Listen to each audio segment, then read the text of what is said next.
Morning.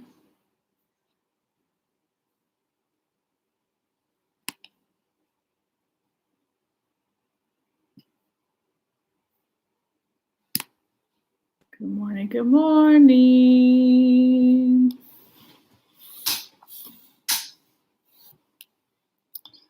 All right. We're going to get started in just a second. Okay, I have all my screens in the right place. I'm going to be reading this book today. It's a really good one. It's a little longer, but hopefully not too long. Just making sure we're good to go. All right, feel free to say hi in the comments. It's always good to see who's here with us. But good morning, thanks for being here. So, the story that I'm going to read today is called Cleonardo, which is by Mary Grandpré, I think is how you say her name. And I'm pretty sure she wrote it and illustrated it. It's called Cleonardo, the Little Inventor.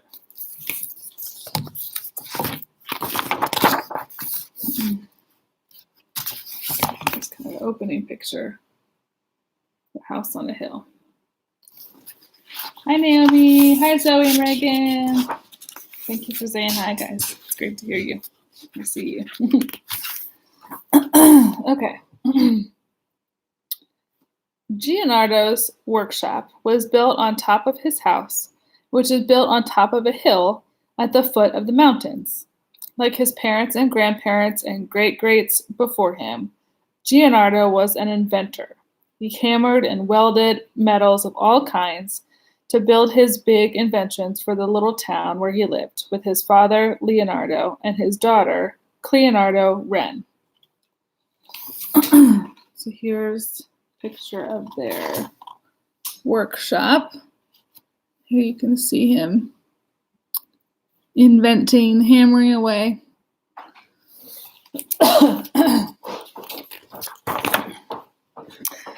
Leonardo Wren wanted to be an inventor too, and she had great ideas. How about some sticky bug vine, Dad? She suggested one day, holding out a perfect specimen for him. Oh, I don't think so, little bird, he chuckled, tightening a bolt.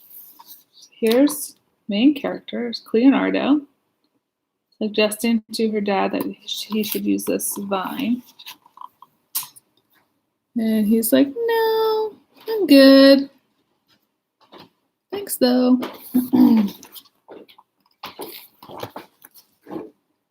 The town's annual Grand Festival of Inventions was coming up, and Cleo Wren was determined to help her father with his project. This is perfect, she said. No, that's a bit slimy, little bird, he replied. She's trying to use more vines to help her dad. Not quite what he's looking for. Cleo Wren came back a few minutes later. How about this? She shouted. How about passing me a wrench? Her father said with a small smile. Now step out of the way. I don't want you to get hurt. I'm trying to protect her, but not really taking her suggestions.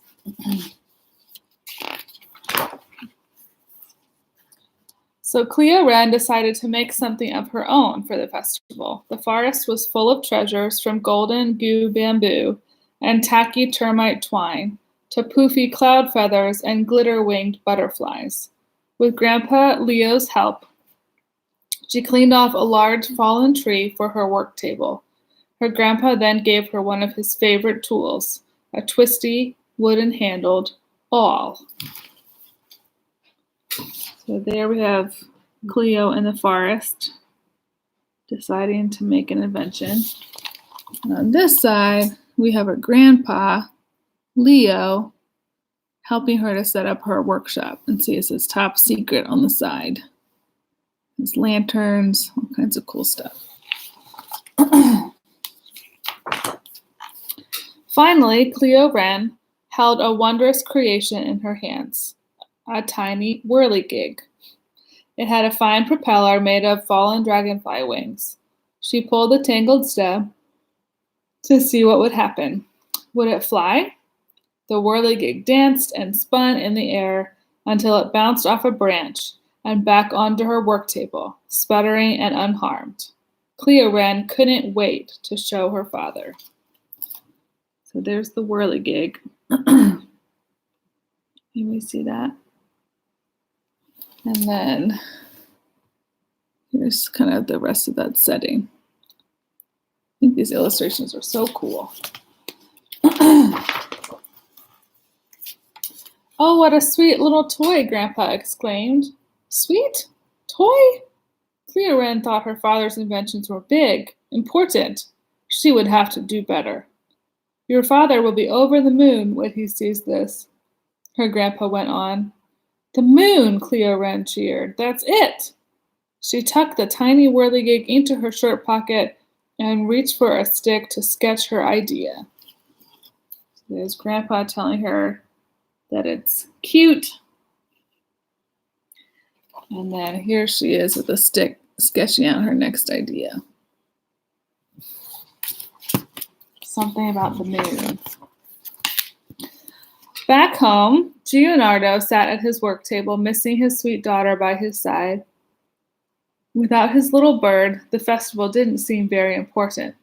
Suddenly he jumped up. That's it! A bird! A flying mechanical bird!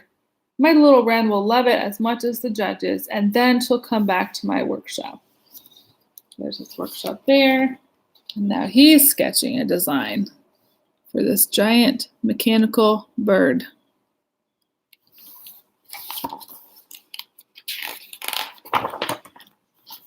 For 3 days and 3 nights, daughter and father worked on their soon-to-be prize-winning inventions.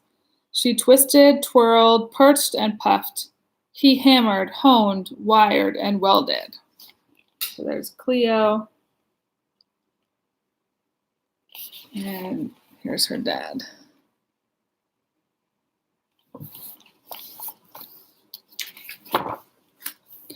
Finally, the day of the contest arrived, and Gianardo stood back, admiring his invention. Ah, delicate and strong. Just like my Leonardo Wren, he said proudly. He packed the mechanical bird up carefully, and then with a joyful shout, I'm off, headed to the town square. So here's the mechanical bird. And here is Gianardo walking off to town to show off the bird.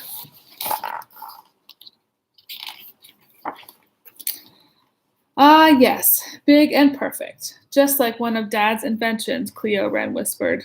Grandpa helped her wrap the large, fluttering moon in a tablecloth. That's a lot to carry all the way to town, little one. Perhaps you should take my fishing boat, Leonardo offered. Then, with her covered creation tied in securely, Cleo Wren paddled toward town. So there they're wrapping up the moon. The moon that Cleo made. Hi, Logan and Kathy. And here's a picture of her. So there's the wrapped up moon. She's in the boat, paddling to town.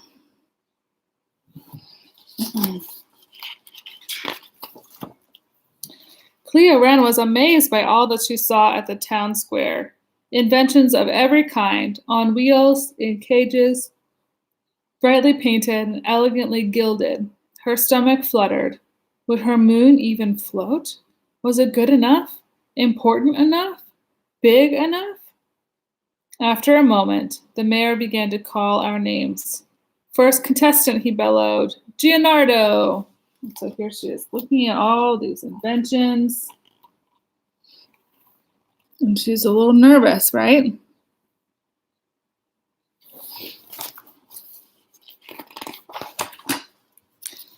Gianardo stepped forward and lifted his mechanical bird high into the air, and then gave it 3 good cranks. Fly, bird, fly, he cried. The bird swooped and circled over the square with great precision. Cleo Wren beamed. There on the belly of the bird were golden letters spelling out her name. There's Gianardo setting the bird in motion. And here's the whole crowd watching. And you can see Cleo, look at her face. She's so amazed. Isn't that cool?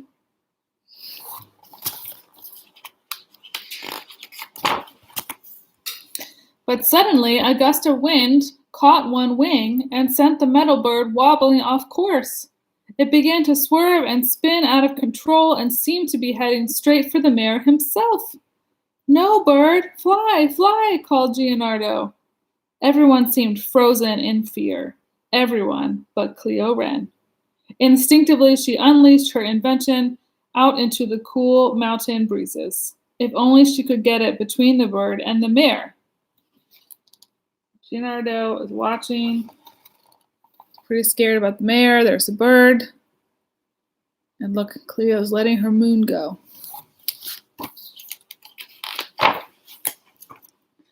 The moon floated upward slowly but steadily. Ah, finally, it blocked the bird on its first wobbly flight toward the mayor. But Cleo Wren's moon wasn't meant for zipping and zooming. The butterflies held it up gently in the air, floating in place. And her father's bird was still swooping around, heading once more for a crash that might hurt someone. Cleo Wren clutched her hand to her heart, and there she felt something. Just watching the moon and the bird.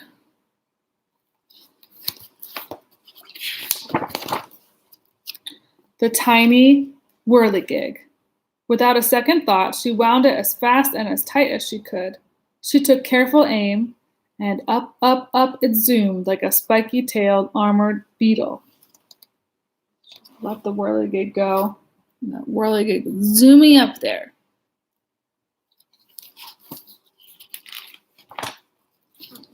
In a split second, the tiny whirligig snagged the hollow reed and twig moon and carried it directly up to the damaged bird. Crunch! Oh dear.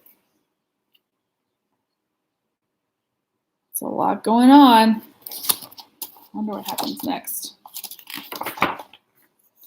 The bird was finally caged. With great strength, the tiny buzzing whirligig carried the broken pair over trees and past mountaintops until it was safely out of sight. The contest resumed, and a small boy with a musical fountain won the prize.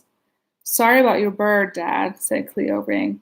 "Sorry about your moon and that whirligig," her father replied. "That was amazing. Want to show me how you did it?" There they are talking after the contest. From then on, father and daughter always worked side by side.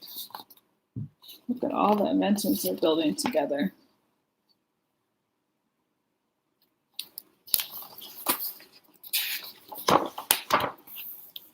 And there's that little vine from the beginning. So the end, that's our story. I wanted to share this with you today because I thought it might be fun for you to be inventors today.